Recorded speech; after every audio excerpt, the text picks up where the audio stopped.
ప్రియమైన దేవుని బిడ్డలారా, ఈరోజు ప్రపంచానికి ఆశీర్వాదకరంగా మార్చాడు. ఈ డాక్టర్ బాబు ఏం సేవ చేస్తాడు? కాళ్ళు ఉన్నవాడు సేవ చేయలేకపోతున్నాడు, కుంటోడు ఏం సేవ చేస్తాడు అన్నారు. అండ్ అలాగ అనొచ్చాక అన్నారు అండి. ఈ అవుటివాడు ప్రార్థన చేస్తే కేజీ క్యాన్సర్ గడ్డ ఆవిరైపోయింది. ఈ వికలాంగుడు ప్రార్థన చేస్తే ముయ్యబడిన గర్భాలు తెరవబడ్డాయి. ఈ వికలాంగుడు పాస్టర్ గారు ప్రార్థన చేసి పాట పాడితే పురుగు మందులు డబ్బాలతో చచ్చిపోదాం వాడు బతికారు. నా చరిత్ర మార్చాడు నా దేవుడు.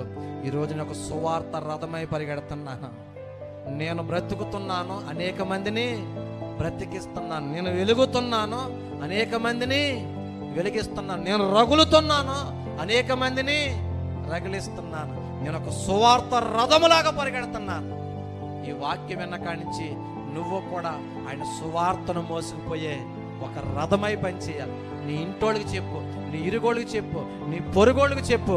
అండి నువ్వు ఎవరికి చెప్పగలవు వాళ్ళకి సువార్త చెప్పు. సువార్తను మోసుకెళ్ళి రథమై పనిచేయి. అండి దేవుడు నిన్ను దీవించును గాక.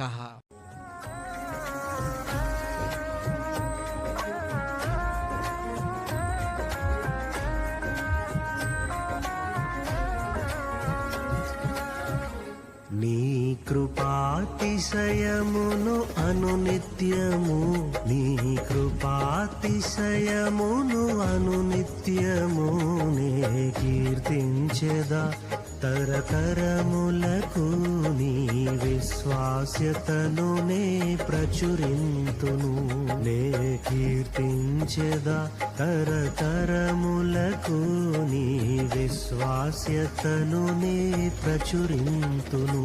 నీ కృపా, నీ కృపా ఆకాశము కంటే హెచ్చైనది. నీ కృపా